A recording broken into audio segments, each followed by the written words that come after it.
Assalamu alaikum, my dear students of class 6. I hope you're all doing great at homes. Today is 30th September, Monday, and let's see what we have today. Yes, today you are going to do the vocabulary lesson number 4 from your Understand and Communicate book. And let me remind you one thing, to put date and day on the pages, and the pages are 214, 215 and 216. So let's start our exercises. Part A, formation of adjectives. Now you have given nouns, and from these nouns you have to make adjectives. Okay, the first one is star, and its adjective is star like. SEARLIKE, star like. Okay, remember to write down a complete answer in front of each word. Next is soap, and its adjective is soapy. SOAPY, soapy. ठीक है. Next word is oil, and its adjective is oily. OILY, oily. Next is nut. नट जो है वो हम dry fruits को कहते हैं. ठीक है. सो इट्स यानी जो ऐसा फल जो नट के अंदर हो, जिसका होल हो, शेल हो. So it's adjective is nutty. NUTTY, नटी. और नटी यूजुअली हम शरारती लोगों के लिए इस्तेमाल भी कर सकते हैं. So it's adjective is nutty. NUTTY. ठीक है. Next word is SAP. SAP कहते हैं जूस या अर्क को जो दरख्तों में से निकलता हो या दरख्तों की शाखों में से निकलता हो, तो हम उसको कहते हैं. And it's adjective is sappy. SAPPY, sappy. SAPPY, sappy. ठीक है जी. नेक्स्ट कर्व्ड, मुड़ा हुआ. ठीक है. It's adjective is curved. CURVED, curved, मुड़ा हुआ. Leaf, it's adjective is leafless. ठीक है. Leafless. LEAFLESS, leafless. It's a complete word. No need to separate the words. Okay. Leafless. Next word is flower, and its adjective is flowery.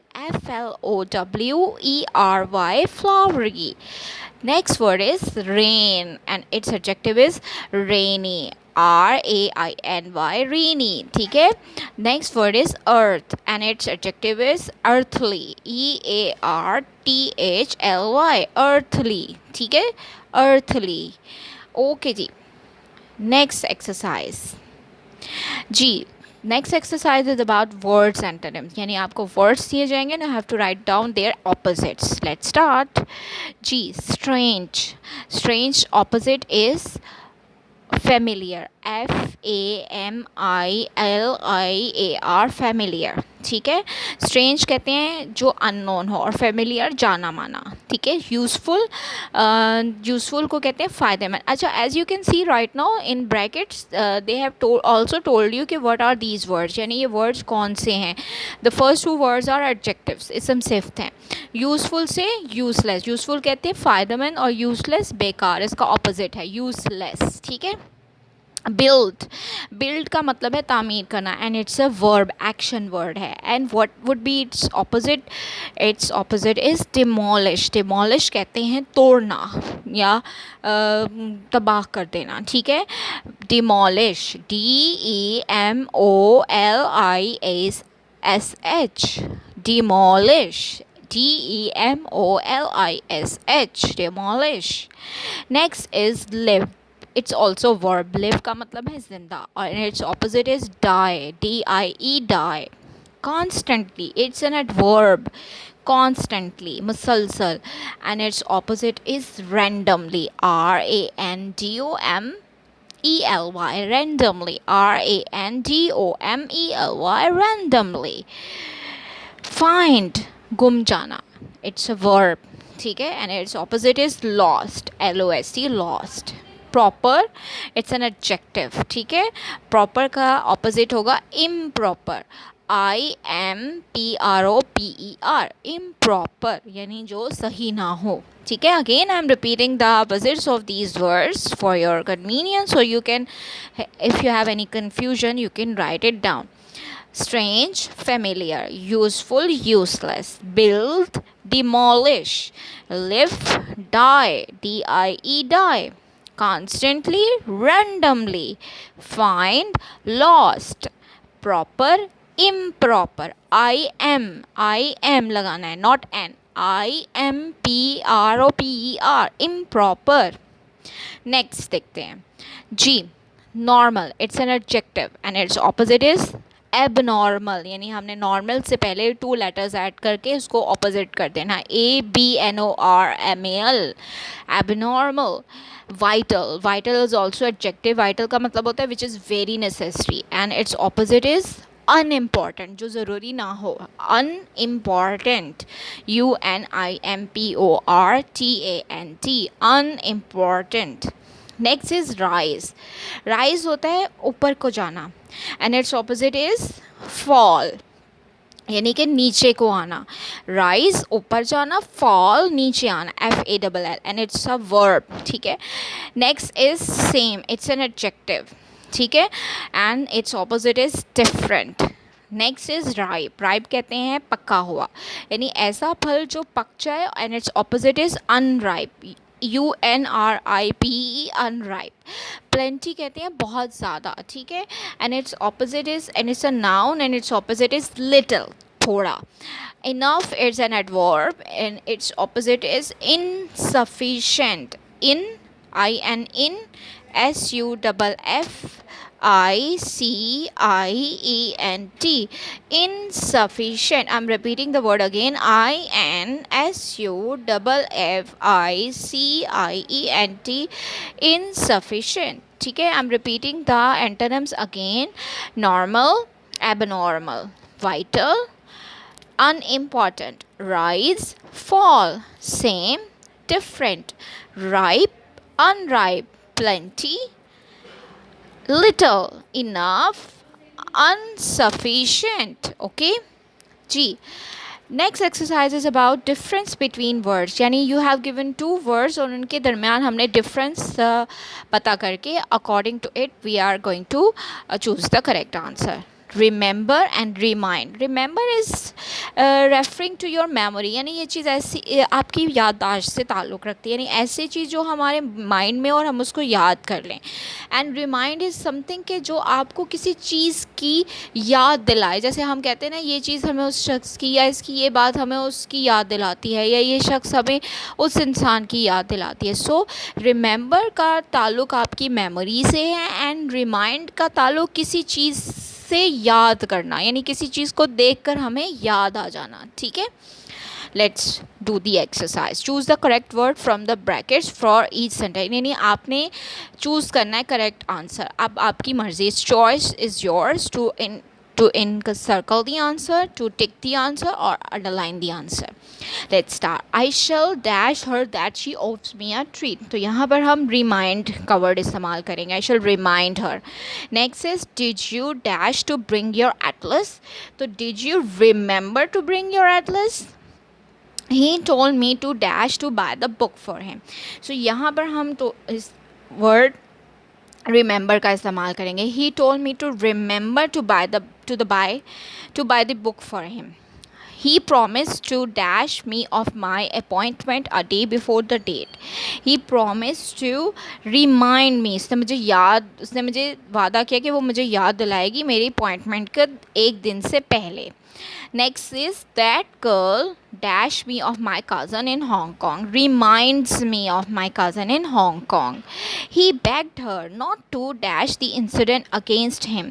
He begged her not to remember the incident against him. ठीक है. Okay ji, let's start. Next is about reach versus arrive. What is the difference between reach? Reach का मतलब होता है कि we came to some destination without facing any trouble. यानी आप किसी ऐसी जगह पे पहुँचे जहाँ आपको पहुँचने में कोई मुश्किल का सामना ना करना पड़े, तब हम रीच का वर्ड इस्तेमाल करते हैं. अराइव इज़ यूजुअली यूज्ड जब हम बहुत मुश्किल से, बहुत तकलीफ़ों का सामना करके अपनी मंजिल तक पहुँचे, तो we are going to use arrive. ठीक है. Reach is used when we reach to a destination, which we came to a destination without facing any kind of turbulence. और arrive का मतलब ये है कि we reach to some destination by facing troubles. ठीक है. Let's start. जी, we dash at the railway station angry and sweaty. Again यहाँ पे हम मुश्किलों से पहुँच रहे हैं, तो we are going to use arrived here. Next is they dash the station in time to catch the train, यानी हमें कोई डिफ़िकल्टी नहीं हुई तो हम रीच्ड का वर्ड इस्तेमाल करेंगे। Next is the ship dash in Singapore safely.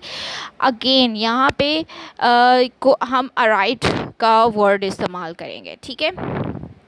Next is the hikers dash the village at sunset, यहाँ पे हम रीच्ड को अप्रोच करेंगे, ठीक है। Your post card has just reach me, ठीक है। Next is at last the day dash when he could leave his job and see out to see the world, यहाँ पर हम अराइव को यूज़ करेंगे एज एन आंसर, ठीक है। Let's start. Next exercise is about classification is on page 215। What is classification? Classification को होता है कि अकॉर्डिंग टू मतलब पर्सनालिटी, उनके कैरेक्टरिस्टिक्स के हवाले से, यानी उनका जो कैरेक्टरिस्टिक्स हैं उनके अकॉर्डिंग हम उनको दर्जा बंदी में शुमार कर देते हैं। जैसे प्लांट्स हैं, लाइक डिफरेंट प्लांट्स होते हैं, हम उनको कहते हैं जी these are in a group of plants, ठीक है। जैसे फ्लावर हो गया, सनफ्लावर हो गया, हम कहते हैं ये प्लांट्स में शुमार होते हैं। लाइक मैमल्स हैं, मैमल्स आपको पता है जो दूध पिलाने वाले जानवर, who give birth to animals या who give birth to young ones, तो हम कहते हैं ये मैमल्स में आते हैं, तो इनको हम क्लासिफिकेशन कहते हैं दर्जा बंदी को, ठीक है जी। Crocodiles are reptiles, so are snakes, lizards and turtles. The word reptile stands for a class of animal. जब हम कहते हैं ना reptile हैं, तो हमें समझ आ जाती है कि reptiles में कौन कौन से animals include हैं. Can you find the class name for each of these lists of things? अब उन्होंने आपको list of things दी है, and by from these lists of things, so हमने identify करना है कि where they belong from, ठीक है, कहाँ किससे ताल्लुक़ रखते हैं. Let's start. The first one, coconut, grape, banana, orange. अब ये किससे ताल्लुक़ रखते हैं? Yes, they belong from fruits, ठीक है।